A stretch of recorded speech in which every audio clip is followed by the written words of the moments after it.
ठीक है, शुरू करें फिर। सभी शांत होंगे, ठीक है। कल हमने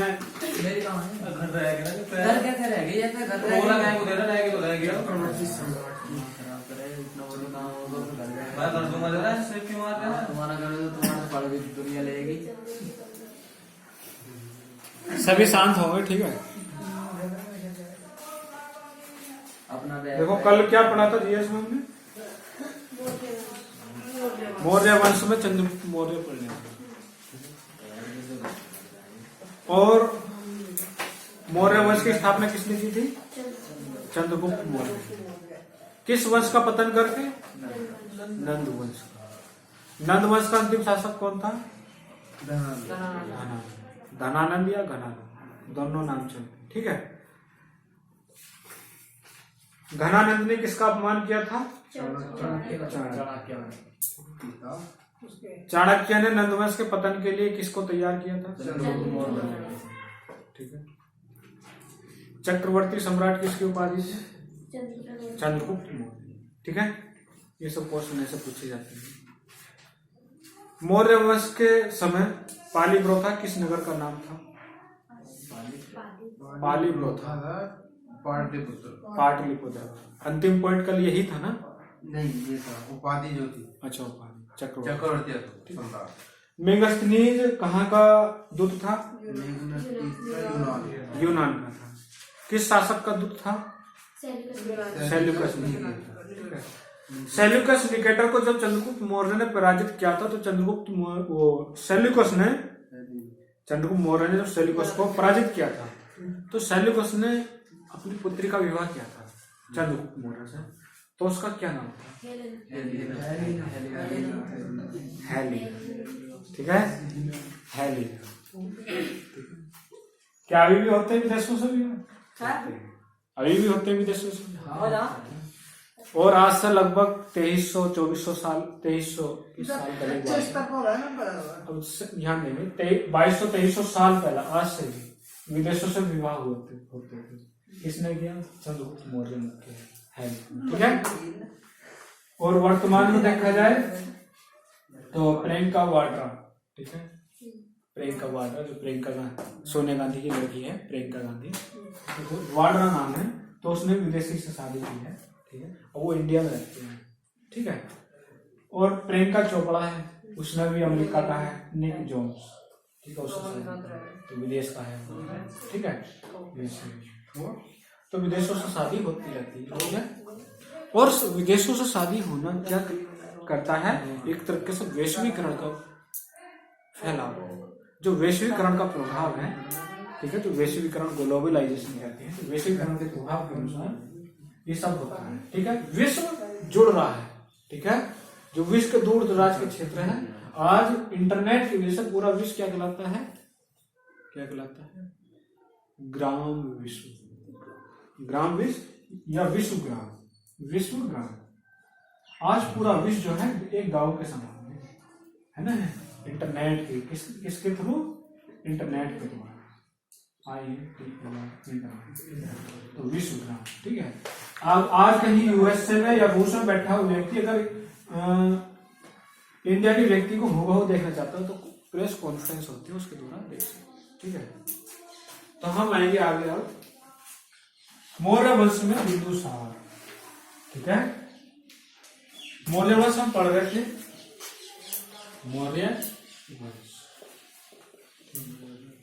मौर्य वंश में आता है, पहला हमने चंद्रगुप्त मौर्य पढ़ लिया था। चंद्रगुप्त मौर्य का बेटा आया फिर बिंदुसार।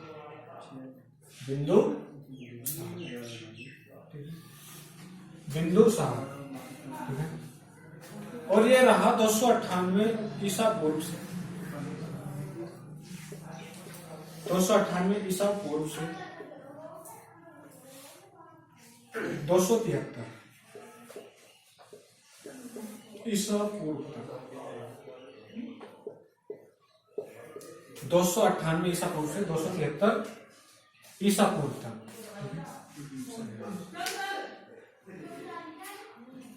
तो बिंदुसार कौन था? चंद्रगुप्त मौर्य का बेटा, ठीक है। उत्तराधिकारी कौन बनता है? ये तो बेटा। या फिर भाई बेटा नहीं है तो भाई बेटा, ठीक है। इसकी उपाधि थी उपाधि, ठीक है? इसकी उपाधि थी अमित्र घा, अमित्र घा, अमित्र घा। इसका मतलब है शत्रु विनाशक, शत्रुओं का नाश करने वाला, शत्रुओं का नाश करने वाला, नाश करने वाला, शत्रु विनाशक, मतलब कि शत्रु विनाशक, विनाशक क्या है? शत्रु विनाशक, शत्रुओं का नाश करने वाला।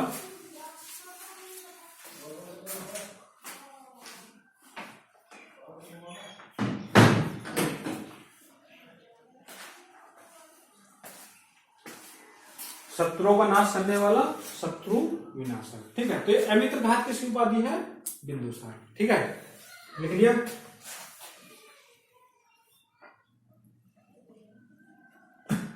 और भी उपाधि है इसकी, ठीक है। एक तो ये होगी, फिर है आगे भद्रसार, भद्रसार, दया या तो ऐसे दया में ऐसा बना लो या वैसे भद्रसार, ठीक है। या मद्रसार, भद्रसार या मद्रसार। एक उपाधि और है इसकी, ठीक है, वो है सिंह सेन, सिंह सेन। ज्यादा तो यही पूछेगा अमित्र घात मौर्य वंश के किस शासक को अमित्र घात कहा गया, अमित्र घात की उपाधि दी गई है, तो विषय बिंदुसार को, ठीक है।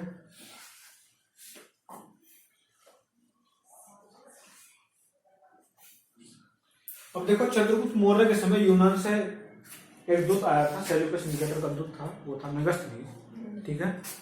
और मेगास्थनीज ने आकर उस समय के जो मेगास्थनीज जो है इंडिया में काफी लगभग 5-6 साल तक रहा, ज्यादा भी उससे, ठीक है। और उसने इंडिया के जो सामाजिक व्यवस्था है, भारत में जो प्रशासन है कैसे चलता है, भारत को देखा, उसकी परिस्थितियों को, सांस्कृतिक विकास को देखा, क्या क्या है यहाँ पर, कैसे लोग रहते हैं, ठीक है। तो उस समय के समाज का वर्णन किया इसमें इंडिका नामक ग्रंथ, ठीक है। अब जैसे ही चंद्रगुप्त मौर्य का वंशज आया बिंदुसार, ठीक है, चंद्रगुप्त मौर्य का उत्तराधिकारी बिंदुसार, ठीक है। तो उधर से ही मेगास्थनीज का एक उत्तराधिकारी आया यूनान से, ठीक है, दूत बनकर, ठीक है, उसे लिखा, ठीक है। उसका नाम था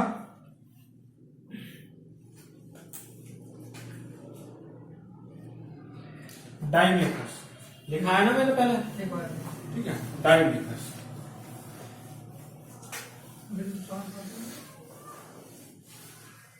तो लिखा इसके दरबार में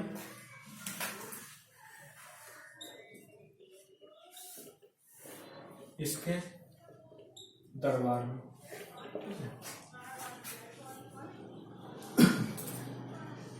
Syrian Naresh, Syrian Naresh Antiochus, Syrian Naresh Antiochus,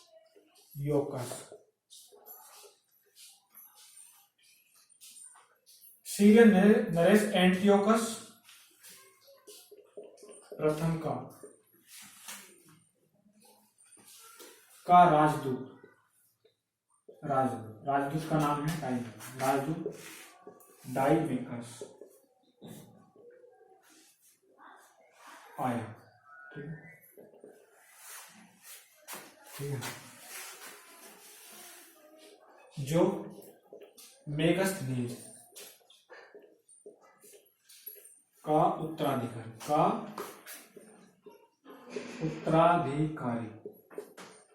माना जाता है, ठीक है।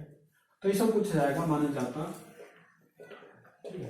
तो ये सब पूछा जाएगा कि डाइमेकस किसका राजदूत था, ठीक है। तो सीरियन नरेश एंटियोकस प्रथम का, ठीक है। किसके दरबार में भारत में आया था, किसके समय में, तो कौन था? बिंदुसार, ठीक है। कहाँ का रहने वाला था? सीरिया का, ठीक है।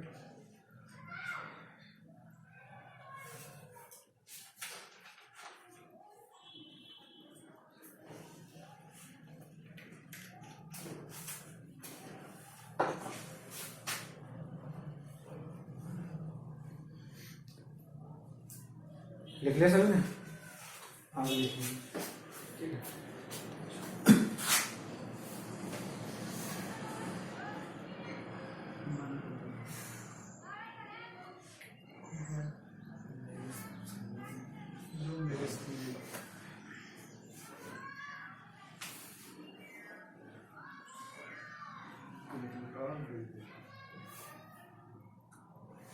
देखो ऐसा माना जाता है जो बिंदुसार है, ठीक है, तो जो पश्चिमोत्तर क्षेत्र था, यूनान है या सीरिया का है या पश्चिमोत्तर भारत है, ठीक है, तो उसमें मौर्य वंश का जैसे चंद्रगुप्त मौर्य था, तो चंद्रगुप्त मौर्य ने अपना ऐसा प्रभाव स्थापित कर दिया तो सभी युद्ध करने से डरते थे, ठीक है।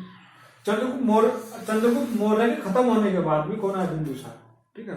तब भी क्योंकि धाक जमी हुई थी मौर्य वंश की पश्चिमोत्तर में, ठीक है, तो सभी डरते थे बिंदुसार से, ठीक है। तो बिंदुसार ने मांग करी थी सीरियन नरेश से कि आप हमसे, मतलब कि हम आपसे ये चीज मांगते हैं, जैसे कि मंदिरा, फल वगैरह, गायक मांगे, ठीक है, राजदूत मांगा, ठीक है, और कुछ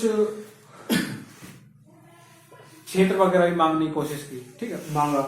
तो जो सीरियन नरेश था तो वो डर गया। जब डर गया तो बोला कि भाई जो पहला हरा के गया ये इसका बापू, अब हो सकता है कि ये आत्महत्या न करते तो इनकी आगे का पालन करना पड़ेगा। तो उसने कुछ जो है सीरियन नरेश एंटियोकस ने बिंदुसार की जो इच्छा थी उसको कुछ पूर्ण करना चाहा।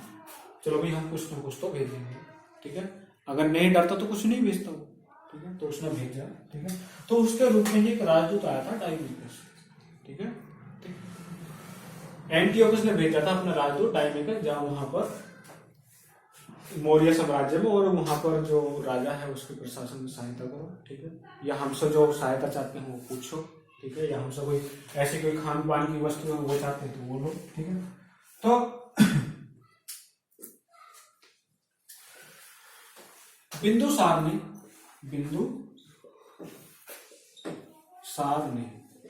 एंटियोकस प्रथम से निम्न की मांग की, ठीक है। वो क्या क्या है? पहला था सूखी अंजीर। अंजीर कैसा फल हो गई पता है? खाया आपने? कैसा होगा? गोल गोल सूखी अंजीर। लस्सी में जेवड़ी में डली हुई होगा। अंगूरी मदिरा, अंगूर की जो मदिरा होती है। फिर है एक दार्शनिक, ठीक है, एक दार्शनिक, इनकी मांग की, ठीक है। तो उसने जो एंटियोकस ने सूखी अंजीर, अंगूरी मृदा, तो ये तो भेज दे, ठीक है। और बिंदुसार जी खूब पीते थे, इन्हें विरासत में मिला था सिंहासन, ठीक है, चंद्रगुप्त मौर्य से, ठीक है। तो इन्हें जरूरत ही नहीं पड़ी युद्ध वगैरह करने की, लोग बाग डरते थे सब, ठीक है। तो विरासत में मिला तो ये भोग विलास में डूबे रहते थे। आज तो ये वाली दारू पी, आज तो ये वाली शराब पी, ठीक है, ऐसे होता ना जाओ, ठीक है। कभी विधायक के पास जाके देखे ना तो जो खास होते हैं ना तो पिलाते हैं, ठीक है। लेकिन एंटियोकस ने दार्शनिक देने को मना कर दिया कि हम अभी दार्शनिक नहीं भेजेंगे, ठीक है।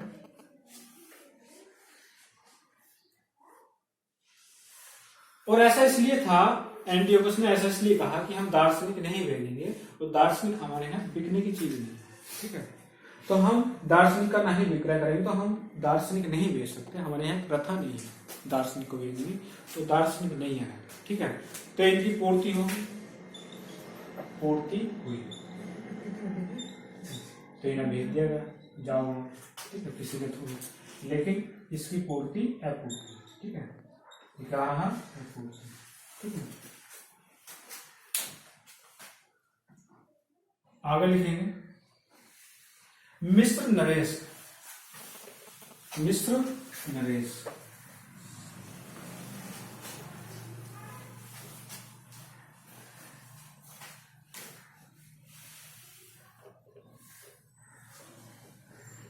मिस्र नरेश टोलमी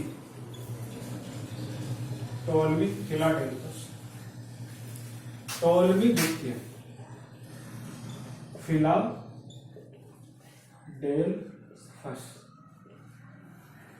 फिलाडेल्फस ने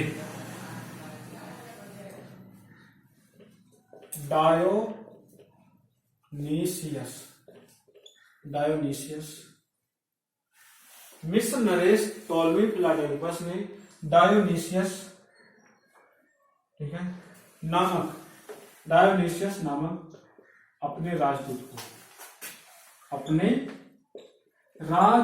को, ठीक है, बिंदुसार के दरबार में गया। बिंदुसार के दरबार में गया।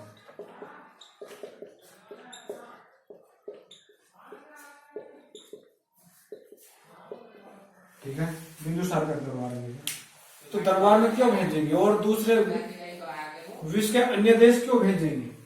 ठीक है, अन्य शासक क्यों भेजेंगे राज्य? ठीक है, तो वो सोचेंगे कि वो शक्तिशाली शासक है, ऐसा ना हो कि हमको आक्रमण कर दे, हम पहले ही मित्रता का संकेत इधर से भेज देते हैं, या हमसे कोई सहायता चाहिए तो हम पहले ही भेज देते हैं। ठीक है, तो सीजन नरेश था एंटियोकस प्रथम, उसने भेज दिया। ठीक है, अपना कौन भेजा था? डायमिकस, अपना डायमिकस। फिर मिस्र नरेश ने भेज दिया कि हमका आक्रमण ना हो जाए, हम भी भेज देते हैं डायोनिसिस भी कहते हैं और डायोनिसियस भी। ठीक है,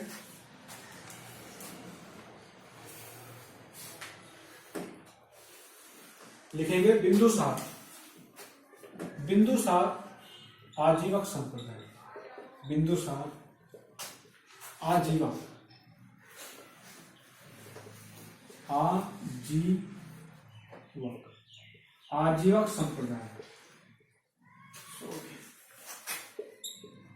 संप्रदाय का अनुयायी था।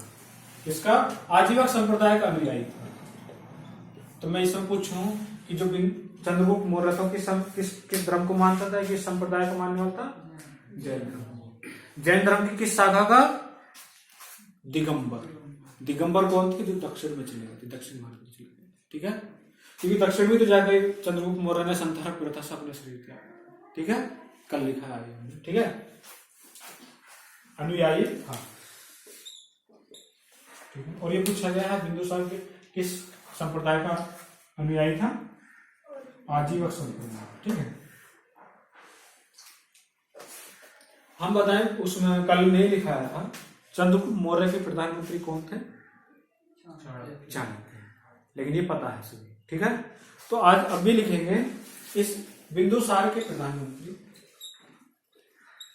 बिंदुसार के प्रधानमंत्री।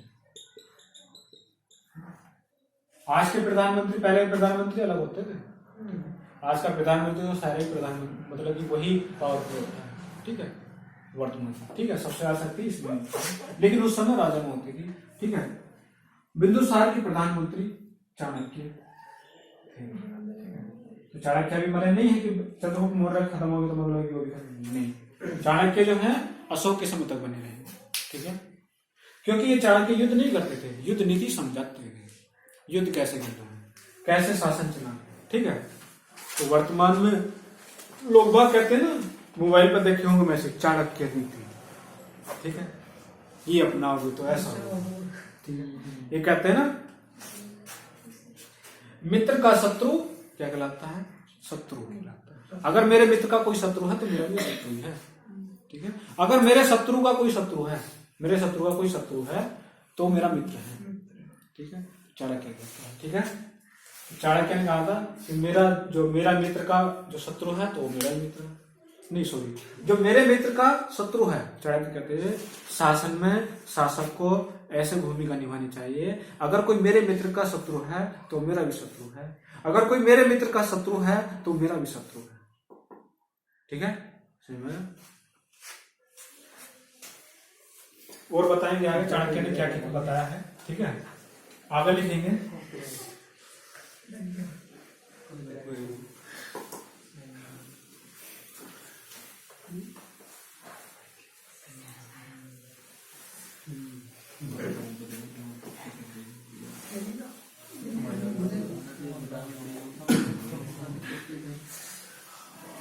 अब देखो एक कहानी से बताई जाती है, जब चंद्रगुप्त मौर्य समाप्त हो गए थे, चंद्रगुप्त मौर्य की मृत्यु हो गई थी, ठीक है, घर पाट त्याग दिए थे वह, और बिंदुसार को सारा सिंहासन छोड़ गए, ठीक है, कि आप सिंहासन संभालिए और राजपाट करिए, अब मैं नहीं करूंगा, ठीक है। तो हेलिना उस समय जीवित, हेलिना जो यूनान की एक शासक, यूनान की राजकुमारी थी, और चंद्रगुप्त मौर्य से शादी हुई थी, ठीक है। तो वो भी बिंदुसार के समय भी वो भी यहीं पर रहती थी, बिंदुसार के साम्राज्य में, ठीक है। लेकिन हेलिना का भी पुत्र था, ठीक है, हेलिना चाहती थी अपने पुत्र को शासक बनाना, ठीक है, लेकिन हेलिना का पुत्र शासक नहीं बन पाया था, ठीक है। अब फिर बाद में आया समय जब बिंदुसार आ गया, तो वही बिंदुसार की मम्मी क्लाइवस है, सौतेली माँ हुई, तो हम नहीं कहते, सौतेली भी हो सकती है, ठीक है। तो उसका बेटा हेलिना का बेटा शासक नहीं बना, ठीक है। हेलिना फिर चाहती थी कि मेरा पुत्र, मेरे पुत्र का पुत्र, ठीक है, तो हेलिना का पुत्र शासक बना, ठीक है। बिंदुसार का पुत्र था अशोक। तो उस समय मतलब कि बहुत कई रानियां होती थी, ठीक है। ऐसा माना जाता है कि इसके कितने पुत्र थे, 101 पुत्र थे, कई सारी रानियां थी, ठीक है। तो 101 पुत्र थे इसके, ठीक है। अब मैं कहूं तो इस समय 101 पुत्र ना मान के मैं कहूँ, अशोक के चचेरे तहेरे फुफेरे सब मिला के 101 भाई हो सकते हैं, 101 भाई अशोक के, 101 क्या है भाई, क्योंकि अशोक जो बिंदुसार का पुत्र है, ठीक है। 101 भाई चचेरे फुफेरे हो सकते हैं, ठीक है। अगर चंद्रगुप्त मौर्य के 2-3 पुत्र होंगे, 4-5 पुत्र होंगे, तो उनके भी बेटे होंगे, ठीक है।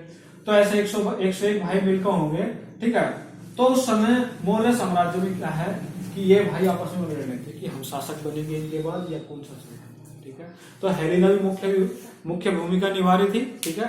तो उनमें अशोक जो है सर्वाधिक जो मतलब कि प्रतिभा संपन्न था, ठीक है, उसमें टैलेंट था, ठीक है। लेकिन ये क्या करते थे सभी, ये 101 भाई मिलकर, जिनमें अशोक भी शामिल था, ठीक है। तो अशोक को राज दरबार से निकाल दिया गया था बिंदुसार के द्वारा, ठीक है। अशोक पर किसी लेडीज को छेड़ने का आरोप लगाया गया था, तो अशोक को निकाल दिया गया था बाल्यावस्था में, ठीक है। तो अशोक जो कहीं बाहर रहा, ठीक है, तो चाणक्य को पता था, ठीक है। तो चाणक्य को, जब चाणक्य ने, एक बहुत समझदार और अच्छे व्यक्ति थे चाणक्य, तो चाणक्य चाहते थे कि अगर मौर्य वंश अगर मैंने स्थापित किया तो मौर्य वंश को चलाने की जिम्मेदारी भी मेरे ऊपर आती है, इस साम्राज्य को बनाकर, ठीक है।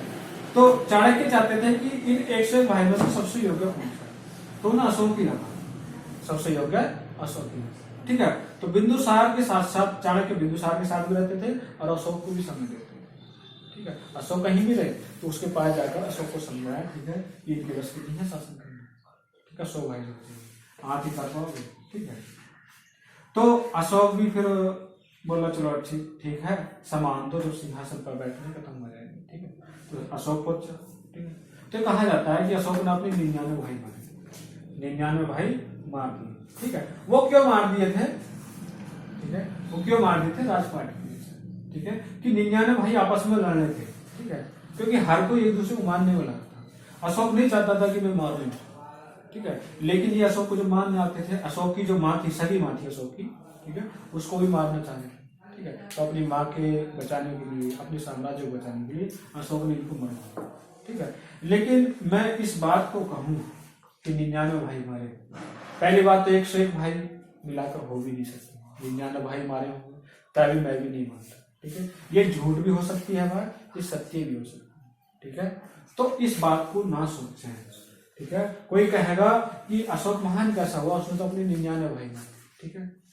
तो मैं इस तथ्य पर कि उसने 99 भाई मारे होंगे मैं विश्वास नहीं करता, उसने 99 भाई मारे, ठीक है। मैंने कहानी थी वो बता दी, ठीक है, लेकिन मैं विश्वास नहीं करता, ठीक है, कि 99 भाई मारे होंगे, ठीक है। अब आया अशोक, ठीक है। तो हम पढ़ेंगे आगे अशोक, ठीक है, बिंदुसार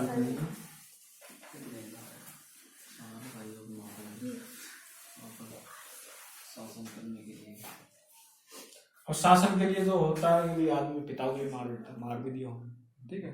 और मैं सोचता हूँ नहीं भी मारे हूँ, पहली बात तो 99 भाई हो ऊपर तहेरे फुफेरे भी लगा के चचे अशोक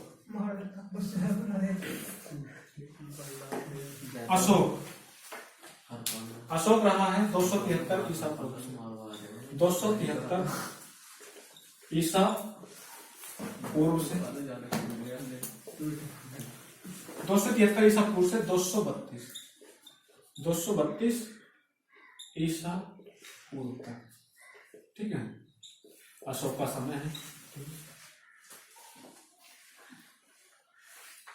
अशोक जन्म 273 में हुआ, ठीक है, लेकिन जो राज्याभिषेक है अशोक का, वास्तविक राज्याभिषेक, ठीक है,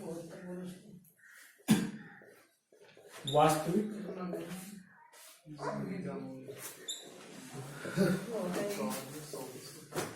राज्याभिषेक, वास्तविक राज्याभिषेक, ठीक है, ये 269 ईस्वी में, 269 ईस्वी ईसा पूर्व, ठीक है। पूछेगा तो नहीं, लेकिन फिर भी पता होना चाहिए। तो अशोक का जो वास्तविक राज्याभिषेक है 269 ईसा पूर्व में हुआ, ठीक है। और अशोक शासक बनने से पहले, यह शासक बनने से पहले, शासक बनने से पहले, ठीक है, उज्जैन का राज्यपाल था, उज्जैन, उज्जैन का राज्यपाल था। ये पूछा जाता है कि अशोक शासक बनने से पहले कहाँ का शासक था, कहाँ का यह राज्यपाल था, कहाँ का था, उज्जैन, ठीक है।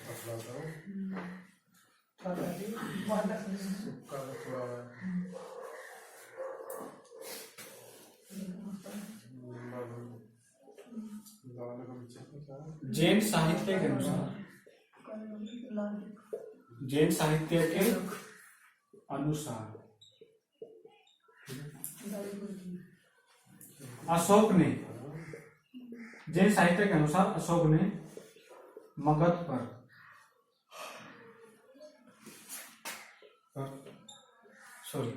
जैन साहित्य के अनुसार अशोक ने सिंहासन, मगध पर अधिकार, अशोक ने मगध पर अधिकार बिंदुसार की इच्छा के विरुद्ध किया, अधिकार बिंदुसार की इच्छा के विरुद्ध किया,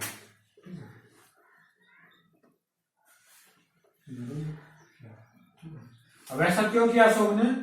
क्योंकि उस समय मौर्य साम्राज्य में अगर अशोक ऐसा नहीं करता तो मौर्य साम्राज्य उसी समय खत्म हो जाता, ठीक है। क्योंकि मौर्य साम्राज्य में जो और भाई थे अशोक के, वो लड़ रहे थे। अशोक तो चला गया था छोड़ के जब बिंदुसार ने निकाल दिया था, ठीक है, आप मुझे निकाल दो, मैं जाता हूँ, ठीक है। लेकिन चाणक्य ने समझाया अशोक को ऐसा नहीं करो, इनमें किसी में योग्यता नहीं है, आप में ही योग्यता है, आप संभाल लो राजपाट, ठीक है। तो अशोक ने जब प्रजा की भलाई के लिए ऐसा किया, ठीक है। आगे लिखेंगे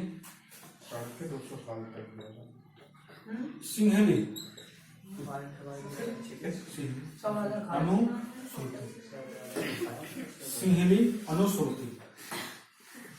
सिंहली कहाँ की भाषा है, वो कहाँ का क्षेत्र है, सिंहल, ठीक है, श्रीलंका को कहा जाता था। तो श्रीलंका में एक सिंहली अनुश्रुति है, कोई ग्रंथ वगैरह है, के अनुसार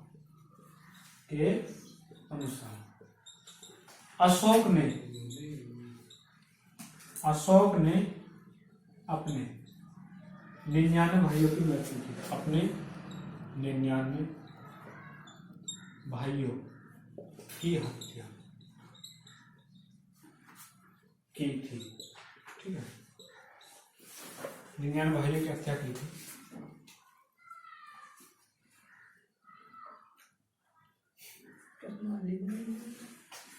जो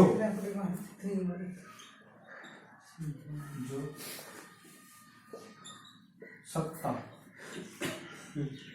प्राप्ति का गृह युद्ध था, जो सत्ता प्राप्ति का गृह युद्ध था।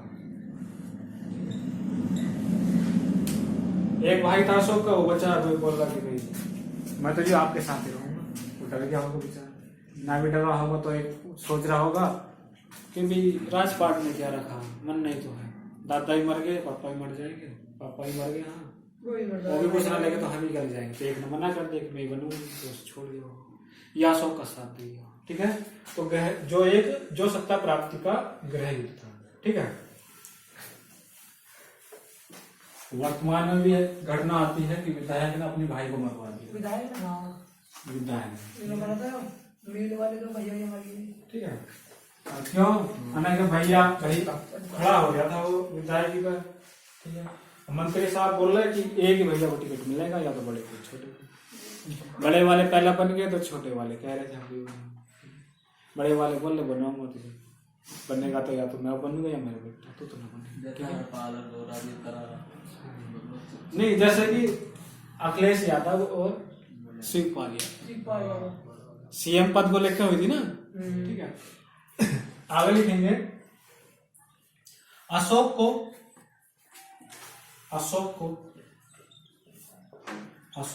उसके अभिलेखों अशोक को उसके अभिलेखों में सामान्यतः उसके अभिलेखों में सामान्यतः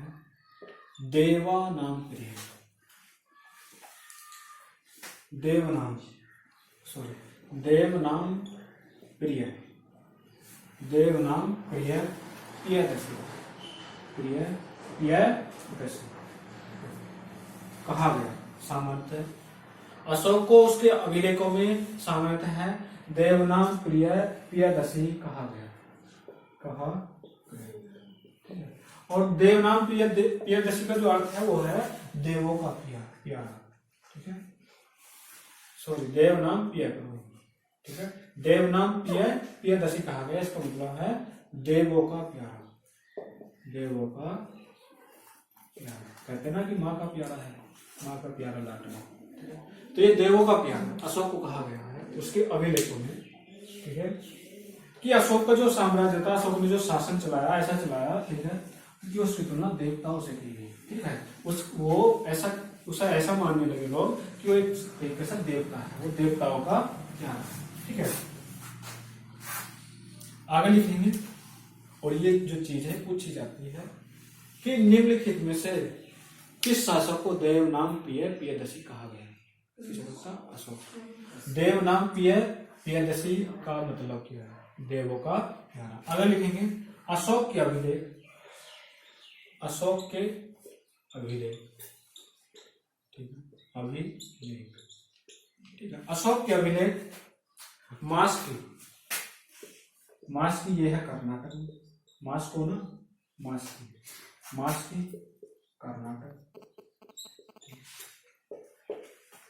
की कर्नाटक। ठीक है,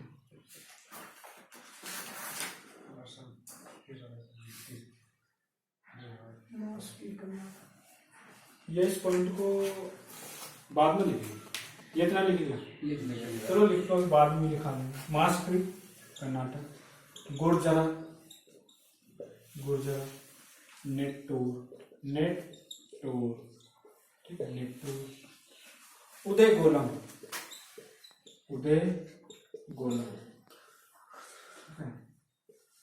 से प्राप्त हुए।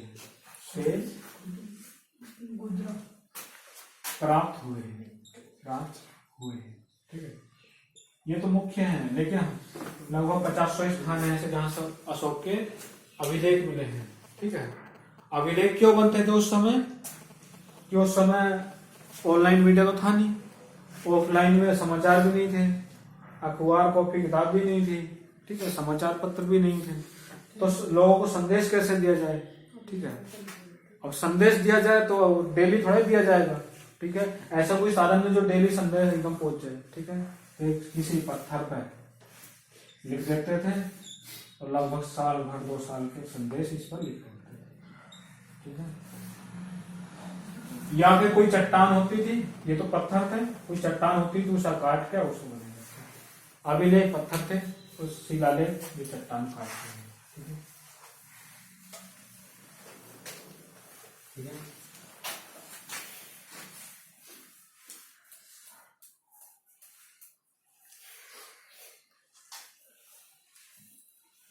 लिखेंगे मास की अभिलेखनी, मास की अभिलेखनी। अशोक को, मास की अभिलेखनी अशोक को बुद्ध शाक्य, अशोक को बुद्ध शाक्य कहा गया है, शाक्य कहा गया है। ठीक है, क्या कहा गया है? बुद्ध शाक्य कहा गया।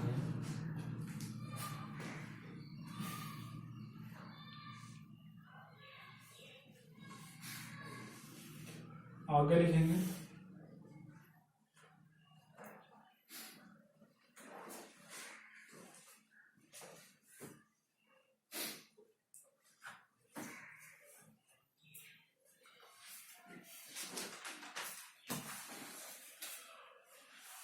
अशोक ने 261 अशोक ने 261 ईसा पूर्व 261 ईसा पूर्व में कलिंग पर आक्रमण किया, कलिंग पर आक्रमण किया। जो कलिंग है ना, ये वाला कलिंग कहाँ पड़ता है? ओडिशा में। और ये पूछा जाता है कि कलिंग कहाँ पड़ता है? ओडिशा। सभी लिख लेंगे ओडिशा। ठीक है, कलिंग पर आक्रमण किया और उसकी राजधानी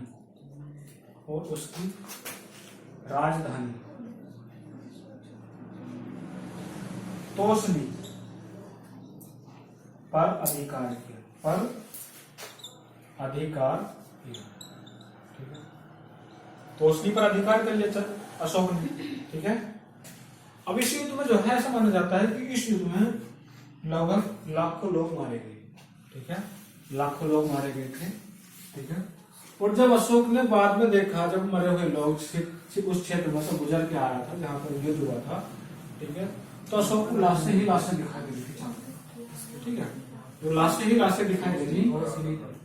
ठीक है, तो अशोक का जो मन है विचलित हो गया कि पता नहीं कि ये युद्ध क्यों होते हैं। ठीक है, ये युद्ध क्यों होते हैं। ठीक है, पता तो है क्यों होते हैं उसे, लेकिन फिर भी पूछ रहा अपने उसे कि ये युद्ध क्यों होते हैं, कि इतने लोग मारे गए, इनके जो अंदर जीव है आज पता नहीं कैसे कैसे मरे हैं। मतलब कितने ऐसे इनमें होंगे 12-12, 13-13, 16-16, 20-20, 25-25 साल के। ठीक है, और उन्होंने अपने जीवन का कुछ भी नहीं देखा है। ठीक है, तो वो जो है एक तरीके से बहुत ज्यादा विचलित हो गया। ठीक है, वैराग्य में डूबने लगा अशोक भी।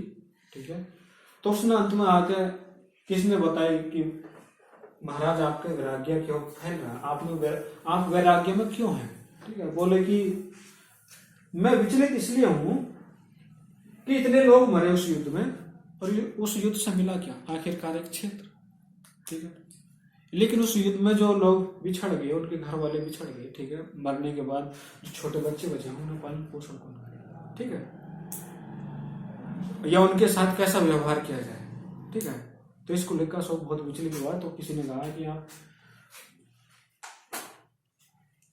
ऐसा कोई मतलब कि बौद्ध धर्म से संबंधित ज्ञानी है, ठीक है, उनके पास चलिए, उनसे पूछते हैं। ठीक है, तो उन्होंने बौद्ध धर्म के संबंधित कोई नियम मतलब कि वो बताया, जीवन के बारे में बताया। ठीक है, तो अशोक ने जैसे किसी बौद्ध गुरु से पता किया, ठीक है, कि ऐसा कुछ जीवन है और जो मोक्ष प्राप्त करना है या फिर जो वास्तविक जीवन है युद्ध करना नहीं है। ठीक है, वास्तविक जीवन जो है एक अच्छा ज्ञानी बनने से है, मतलब कि दयावान व्यक्ति बनने से, ना कि निर्दयी बनने से। ठीक है, आगे लिखेंगे। तो अधिकार किया इस युद्ध से, इस युद्ध में लाखों लोगों की हत्या हुई। हत्या होने पर अशोक का मन विचलित हो गया। अशोक का मन विचलित हो गया, ठीक है, विचलित हो गया। और इसके बाद अशोक ने युद्ध की नीति त्यागी। और इसके बाद अशोक ने युद्ध की नीति, अशोक ने युद्ध की नीति त्याग दी, ठीक है, नीति त्याग दी, ठीक है, युद्ध की नीति त्याग दी, ठीक है।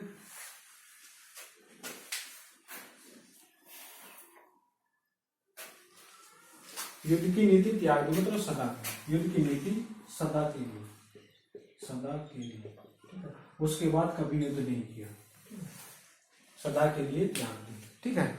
अब जब युद्ध की नीति त्याग दी तो ऐसे तो कोई भी मतलब कि कोई व्यक्ति कोई भी अन्य राजा उकसा सकता है, ठीक है, या युद्ध करने आ सकता है कि वो व्यक्ति तो अब युद्ध करेगा ही नहीं, ठीक है। तो ऐसा भी नहीं है कि युद्ध करेगा ही नहीं, ठीक है। हाँ, बेवजह किसी का हम युद्ध नहीं करेंगे, हम किसी के क्षेत्र को उसे उकसाएंगे नहीं तो हमसे युद्ध करे, या हम किसी को नतमस्तक नहीं होने देंगे बेवजह, ठीक है। अगर कोई हमारे आगे आएगा हमें करना ही चाहेगा तो हम उसे छोड़ नहीं देंगे, ठीक है।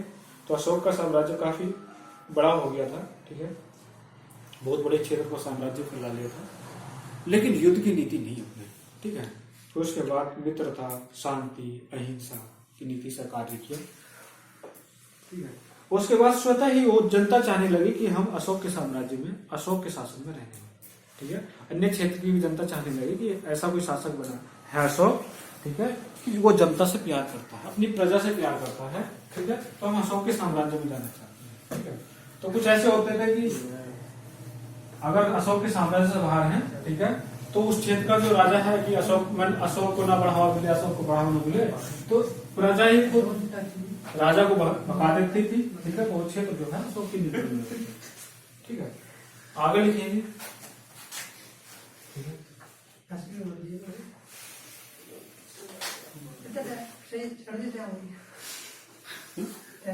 कितना समय, ठीक है। एक पॉइंट और लिखेंगे, ठीक है। 1750 में 1750 में 1750 में टी फेन थेलर 1750 में टी फेन थेलर ने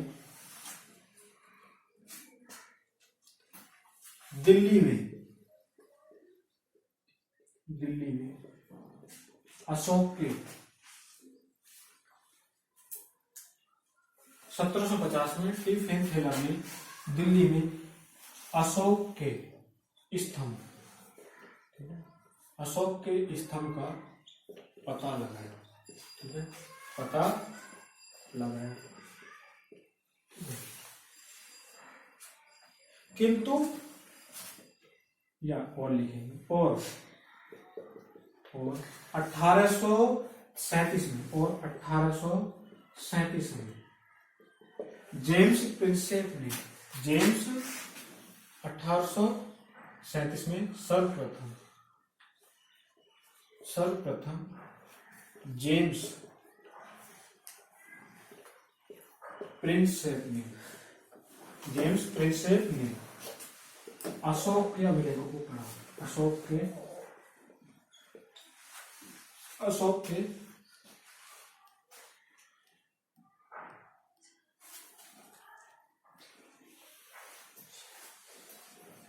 अभिलेखों को पढ़ा या अभिलेख को पढ़ा। और जो लास्ट वाला पॉइंट लिखा है ना, ये बहुत इंपॉर्टेंट है, बहुत ज्यादा। जेम्स प्रिंसेप वाला तो बहुत ज्यादा पूछ जाता है कि अशोक के अभिलेखों को सर्वप्रथम किसने पढ़ा, ठीक है। जेम्स प्रिंसेप ने कब पढ़ा? 1837 में, ठीक है। 1750 वाला पूछ सकता है, ठीक है। और ये स्तंभ का मतलब है अशोक ने कुछ ऐसे स्तंभ बनाए काफी उच्च, ठीक है। और वो स्तंभ पता, कुछ तो स्तंभ ऐसे थे अशोक के कि पूरी चट्टान है ऐसी इतनी बड़ी, ठीक है। तो उस चट्टान में भी स्तंभ बनाना है तो चट्टान का इतना भाग काट दिया, ठीक है। ये भाग काट दिया, घर का भी उठा दिया, ये मतलब तोड़ ताड़ कर छेनी थोड़ा सा गिर गया, ये बड़ा स्तंभ। तो ये कहीं से भी जुड़ा हुआ मतलब टूटा हुआ नहीं है, सारा एक आस भी खड़ा हुआ है, ठीक है। इस पर ऊपर शेर की आकृति बनी है, कहीं फूल बना है, कहीं पर कुछ बना है, कहीं पर आदेश लिखे हुए हैं शासन के, ठीक है। तो यहाँ पर स्तंभ पर कुछ और लिखा हुआ है, कहीं पर पशु गाय और शेर एक साथ है। जब गाय शेर मिलते हैं तो कहलाता है कि अहिंसावादी शासन, ठीक है। तो हिंसात्मक नहीं है, अहिंसात्मक, ठीक है। और कल पढ़ेंगे देश में, ठीक है। आज प्रेरणा देते हैं, जो पढ़ाया समझ में आया, ठीक है, ठीक।